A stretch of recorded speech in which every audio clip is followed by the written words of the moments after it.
The pay gap that's said to unfairly discriminate against women does not exist, but there are many people that will tell you it does. Harriet Harman, the UK's Minister for Women, regularly lies about the pay gap. Men who work full-time still earn 40% more per hour than women who work part-time. And in his presidential campaign, John Kerry also lied about the pay gap. We also need to hold on to equal pay. Women work for 76 cents on the dollar for the same work that men do. That's not right in America.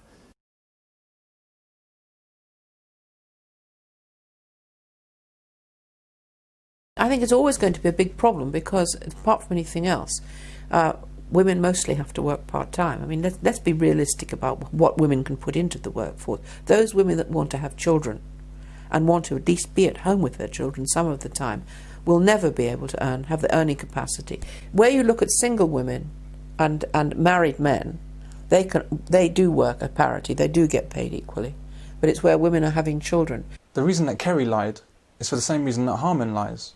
It's for the female vote. Traditionally, women lean more towards Democratic candidates by about 10%. But last month's polls showed that lead was slipping. Tell women they're paid less than men for doing the same work, and they'll vote for you. It doesn't matter if it's true or not. The female vote tends to be the moving vote. When you go back past previous elections, the male vote tends to stay fairly static. The female vote is the one that shifts. So if they can shift that female vote into their camp, then it means giving them whatever it is they need to give them to keep them there, then that's what they'll do. It's only politics. What the pay gap actually describes is a difference in the choices that men and women make, and also their different abilities. Well, women earn less because they choose easier jobs, is what it boils down to. Should a man who can carry 2 bricks in his wheelbarrow be paid the same as a woman who can only carry 1 brick? Now, what's the answer to that question? You know, if a man can carry 2 bricks, then during the course of the day he will do twice as much work as the woman who can only carry 1 brick. Therefore, the man might argue, well, I should be paid twice as much as the woman. The woman will say, no, that's not fair because I'm not physically able to carry 2 bricks, and after all, I've done the same amount of work. My point is that if the man was to be paid twice as much as the woman would object, and she would have some justification for making that objection. On the other hand, if they were both paid the same amount, the woman would be happy, but the man is then entitled to object, saying, I'm doing twice the amount of work.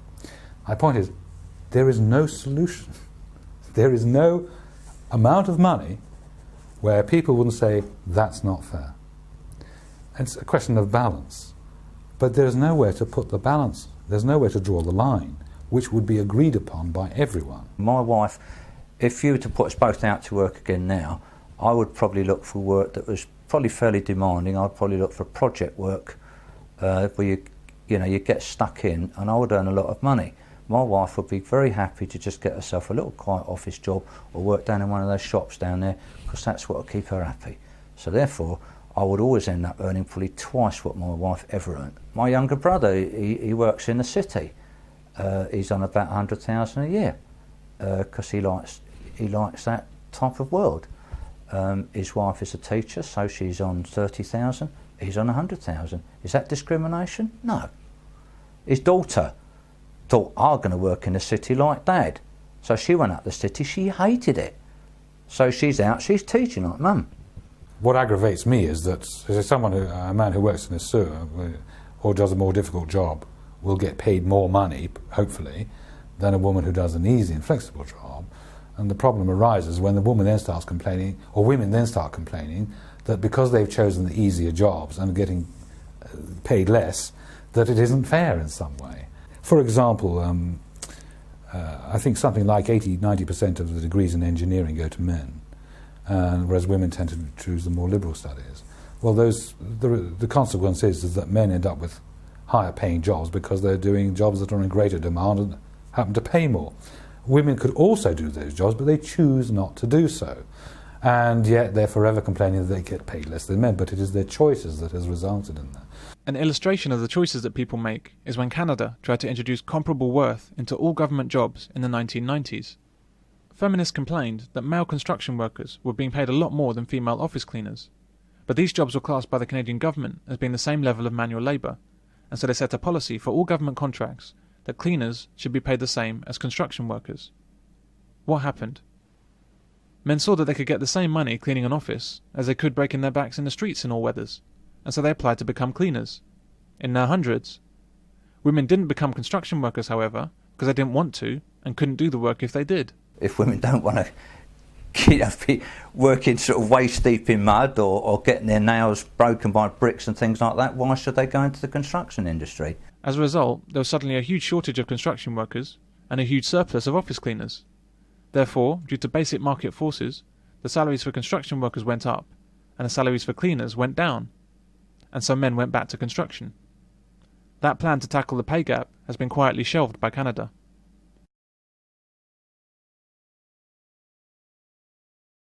Men tend to earn more than women for various reasons, all painfully obvious when you stop to think about it. Workers putting grueling 12-hour shifts for 2 weeks straight. Women don't want to do that sort of job. They want nice jobs, easy jobs, pleasant jobs. Every job here holds hidden dangers. Crushed hands, broken bones, and even death. Even when men and women have the same job title, they don't necessarily do the same work. Miss Villalba's pay in 2002 was around $500,000, at least 50% less than male colleagues doing the same work. Men will typically work more intensively for more hours, do more overtime and make more of a sacrifice for the job. I mean, I worked in manufacturing for years, so I used to have access to all the CBI reports on earnings in factories, and men always earned more than women. And I'm talking about after equal pay came in, not before that. And the reason they earned more than women because it was piecework. So what you produced, you got paid. And if you produced more, you got paid more. And the men always produced more than women. And that was a fact of life. And I remember one of my old aunties, I told her that, she went rabid. I didn't know, she was a lifelong feminist. You can't say that. I said, well, sorry, but it's fact. I said, it's not my thinking.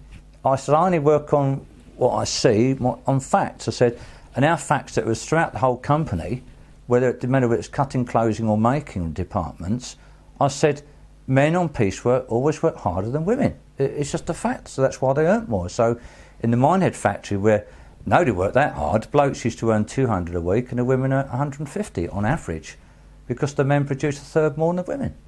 If you put a bloke in the stitching room, it clears so many tickets of work a day, and the women are closed and they turn out less. And it was nothing to do with strength, it was just what effort you put into it. As long as the obligations that men have in the world make them more motivated to earn more money, they're always going to choose the jobs that pay more. These jobs are generally harder, more dangerous and more unpleasant, but men will do them for the payment. The risks are high, but so is the money. Salaries up to $100,000 for 6 months' work. They earn every penny. Women don't have this pressure to earn, because to this day, society does not expect them to support a family. To the extent that women are looking for high-status men, you'd expect men to be highly motivated to compete with one another for status, for example, whereas you wouldn't expect that same kind of motivation amongst women, because men aren't choosing women on that basis.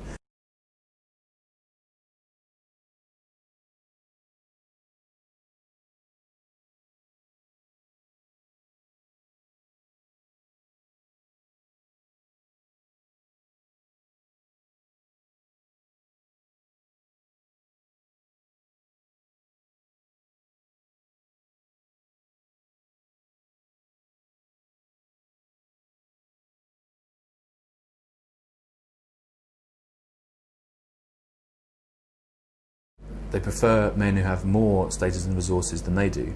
Once upon a time, this was thought that the only reason women go for men with money is because, for various reasons, women don't have money of their own, so they were forced to.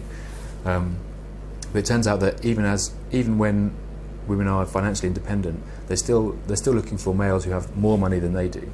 A man that loses the competition might end up with nothing or dead. A woman that loses the competition might end up with the beta male instead, or the delta or the epsilon. And you expect men to be more competitive, more aggressive, more status-seeking, and also more risk-taking in pursuit of those kinds of prizes. I see my children go to school and that sort of things, and that's important for me. Not just weekends, huh? So I'm 2 weeks off, but then after that I'm 2 weeks full-time daddy. and that's very nice. That's why women get to choose easier work with less pay, because there's generally a man supporting her by doing harder work with higher pay. She is not oppressed, he is.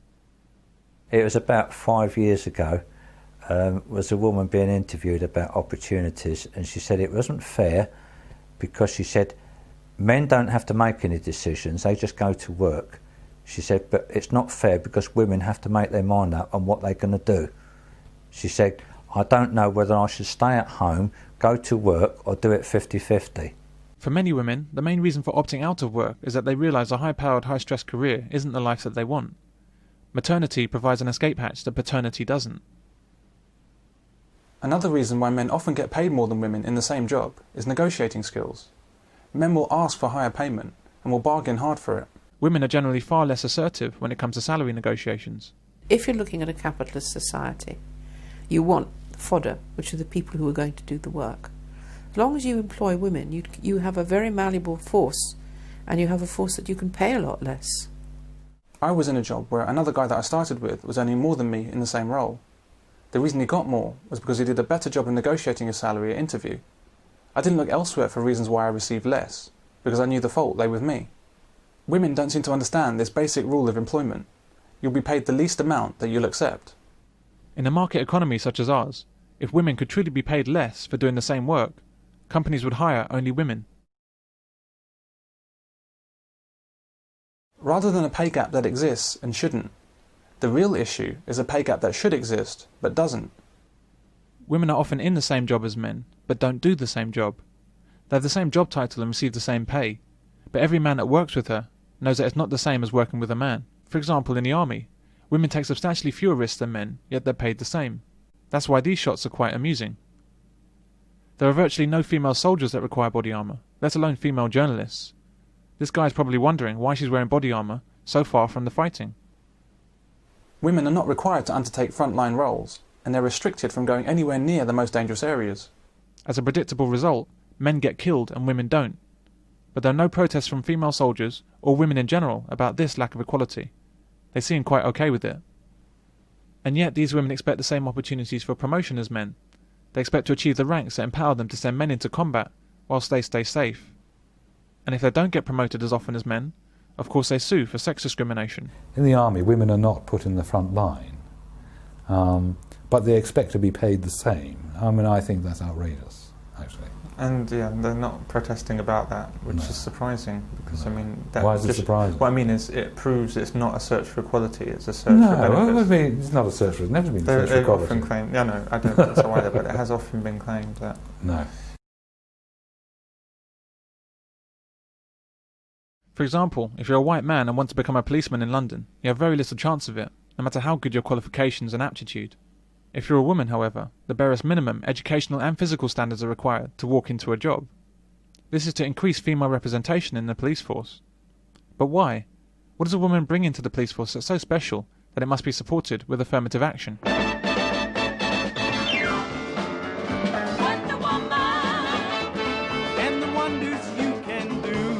Is she bringing a sixth sense? Can she leap tall buildings in a single bound? Leave this place and do no harm. Can she block bullets? Does she have superior interrogation skills? You must now tell the truth. You are working with the Falcon. No, she can't do any of these things. We're regularly sold the story that police women can cut it with the men, but the reality is very different. Police women are, in general, quite simply a burden and a danger to their male partners, and are relatively ineffectual as police officers. They cannot adequately defend themselves, their partners, or members of the public from physical danger. This is why you almost always see a man and a woman paired up on the beat. It's general police practice that a man accompanies a woman. He is there to protect her. There is no one there to protect him, and yet they're paid the same. What police women bring to the job is responsibility on police men to protect her, while simultaneously denying him the same protection. It's not as if policemen walk around feeling cursed that they're burdened with female colleagues. WPCs are undoubtedly very competent police officers in most respects. But policemen are very well aware that it's not the same as working with a man. The risks are very much one-sided.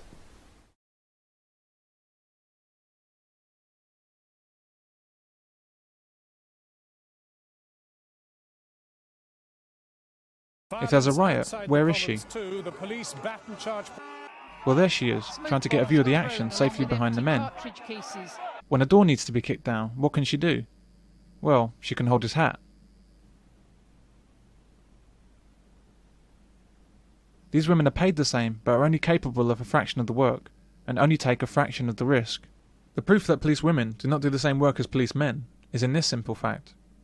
Of the 4,000 police officers that have been killed in the line of duty in the UK, 3,956 of them are men. 44 are women. Despite this privileged position in the UK police, police women with children sued for sex discrimination because they didn't receive bonuses that other police officers received. The bonuses were paid for working unsociable hours after midnight and over weekends, the times of highest crime. The mothers couldn't do it due to childcare responsibilities, and so didn't get the extra money. The women were basically demanding that they be paid bonuses while not actually doing the work for which bonuses were paid. You would think that this case would get nowhere, right? Wrong. These women won their case for discrimination because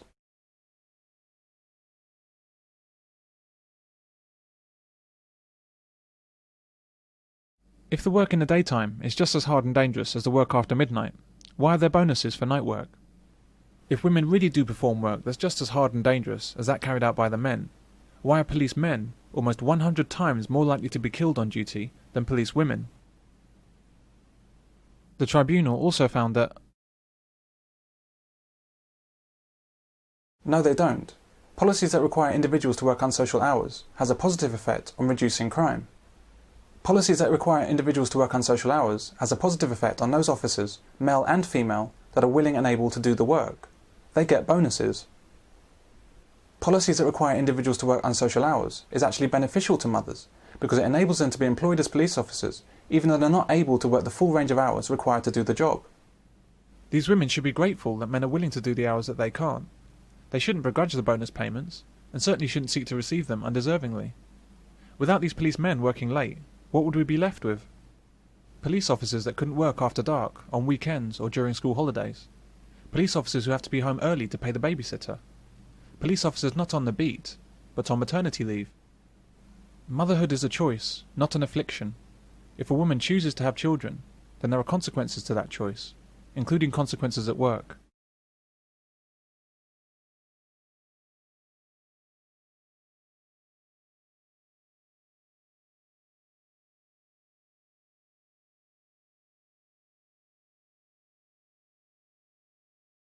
You're not becoming a fireman. Firefighter, not fireman. The term firefighter was coined to create the illusion that women are of the same standard and do the same job as men in the fire service. So, as far as you're concerned, there's no difference whatsoever between what a female firefighter can do and what a male firefighter can do? Yeah, I think there is a difference. Again, it's that physical thing, isn't it? It's the physical thing. There are female firefighters that are not very strong at all, and the nature of the job may require you at some point to scale a ladder and to put someone on your shoulder and take them back down again. And there are female firefighters that won't be able to do that. You're there to rescue people. You're there to show that, you know, your skills and your strength and stamina are enough to cope with the job. Females are being let into the fire brigade to show statistics that the fire brigade, or the LFB, London Fire Brigade, are being equal ops. And yet they don't seem to perhaps really realise that on the front line you do need some strength. They've got strength tests, you know, for the entrance, but they're being constantly doctored so that they're not as hard as they used to be. Pretty much since they've been pushing for more females to come through, I feel the standards have dropped. And this is from what I've seen and from talking to guys in a job that have been there 20-25 years. You do get rumours that, you know, they've lowered it because a lot of the female firefighters can't do level 12, or they struggle. You're a woman, Julie. Marge, women have been firefighters since... What? London's burning? Well... And what good are they? My dad was right about this. Can women lift the 135? Can they break down a door? Can they carry a man down a ladder? As long as there's fairness, you know, I don't have a problem with female firefighters. I think I believe that their strength and fitness should come up, not the tests come down to them. That's wrong. Would they do that in the SAS? Would they say to a female SAS, you know, you got to go and save this embassy dude that's being held by, you know, terrorists? But, you know, in your entrance exam, we won't require you to run quite as hard as the guys. And we'll bring the targets a little bit closer for you for target practice. There's a thing in the brigade where they have female open days. So they can try on the fire gear and have a little go around the rat run and see what it's like before they come and do it for the real selection process. They can talk to people and other firefighters and submerge themselves into it, which is good. It's great. Why not? You know, let's get people involved and let them. But there's no such day for male firefighters. There isn't an open day for male firefighters to go and do the same thing. It's all about equal ops. You know, I mean, they've got to do it. They've got to go both ways. You know, they've got to do it both ways. Otherwise, then it becomes, you know, not equal ops. Even it doesn't matter whether there are more guys than girls or more girls than guys. A team of firemen is called a watch, and it has 6 men. If the watch has women in it, the job automatically becomes more difficult and dangerous for the remaining men, because while she's protected from the toughest and most dangerous tasks, the men aren't. Instead of a 1 in 6 chance of being selected for a dangerous task, it's 1 in 5 if there's 1 woman, or 1 in 4 if there are 2 women in the watch, and so on. I would pity the only man in a watch full of women. The consequences for firemen, due to the presence of incapable women, are quite simply life-threatening. On the call slip, it might just say fire at number 32 Belmont Road or whatever. You don't know what the hell is going on until you turn up to that place.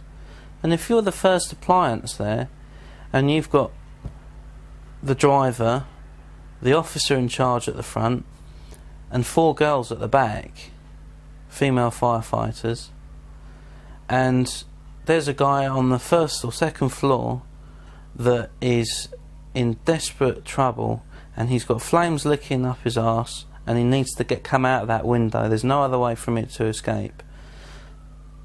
Those 4 female firefighters are going to be well trained. They're going to know what to do, but there's a 100-kilo ladder they need to get off the back of the appliance. They need to position it over a garden wall that could be 3-4 foot, maybe 5 foot high, and one of them's going to have to go up there and assist, or perhaps even carry a guy down. If it's an adult that's, you know, that weighs quite a lot, and those 4 females are saying, well, I can't get up that ladder, I won't be able to do that. What happens to that guy? You know, maybe the officer in charge is able to do it, or the driver, but he's not in his fire gear when he turns up. He's in his work gear. So he has to get his fire gear on and then perhaps climb the ladder. It's physics. This is why the terms firefighter and police officer and soldier are all fallacies when applied to women. Women do not do the same job because they're not capable of doing the same job. Instead, men take up the slack created by inadequate women and pay the price with injury and death. Take this woman. To do that and to make sure that the Houses of Parliament and London as a whole could go about its business. I'd like to see her CV. Often, public bodies have to justify why there are not more women in senior positions, but we should actually be asking why there are any at all. Considering that policemen face far greater danger in their work and don't have the option of maternity leave, how can we be sure she's in place due to merit? Why can we recognise discrimination everywhere, except against men? A man's world in many ways. I know there are many female firefighters now, a lot more than there were, but they're still the minority, very much so. Yes, and I think, you know, especially having met, you know, women in the fire service as well, I mean, that they are tough and they do have to hold their own. No, for sure. I suspect that if we removed all men from firefighting, if we replaced everyone in the service with females, if we even painted fire trucks pink, women would still complain how difficult it was for women in a male-dominated profession.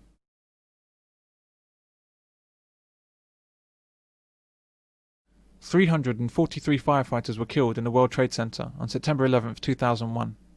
Every single one of them was a man. Where were all the women attached to the fire stations in New York? What excuse did the women find for not going into the Twin Towers? How many female firefighters were on maternity leave whilst these men died? This woman on the game show Fort Boyard is a firefighter. I hope they've taught you how to knock down doors. Definitely. In you go. Oh no, Dane. This is tough. As high as you can. As high as you can. As high as you can. Take a bigger run up. She's a hard lady. Come on, June. Remember the elbow. Big run as fast as you can. That's and high. Go for it. High. Oh. High. So close. As fast as you can. Well done. Yeah, go. Oh. Jane, come out. Come out. Jane, that was such a great effort. Yeah, I think just 2 more throws and you would have been there, but that's tough for you. A man with no firefighter training has no trouble with the same task. It's a bit of an ouchy one, I think. Be aiming higher, that's it. You got it! It's on the floor. Okay, brilliant. He's got the key. Come out. Yeah, okay, fab. Brilliant, well done. A woman can actually fail the physical component of the fireman test and still become a firewoman to meet female quotas. Firewomen are paid exactly the same as firemen, who are more physically able and better suited to the job. This is wrong, and a very substantial pay gap should exist in the fire service, and also other services. That's right, you heard it here first. Male soldiers, male police officers, and male firefighters should be paid more than women. This is not about being unfair to women, it's about being fair to men, and recognising their greater efforts, their greater abilities, and their greater risks. This is a recurrent theme when we look at equality. Women want equal rights to do a job and equal benefits, but they also want lower standards of entry and less risk. And we let this happen. One of the main changes that has to come is that if we want to talk about any form of emancipation, liberation, equality for women, then there has to be equality of responsibility. By politicising essential do-or-die services, we truly show the Pyrrhic victory of feminism. Men's lives are at risk. The lives of the public are at risk. And why? She's not becoming a firefighter. It's what she wants.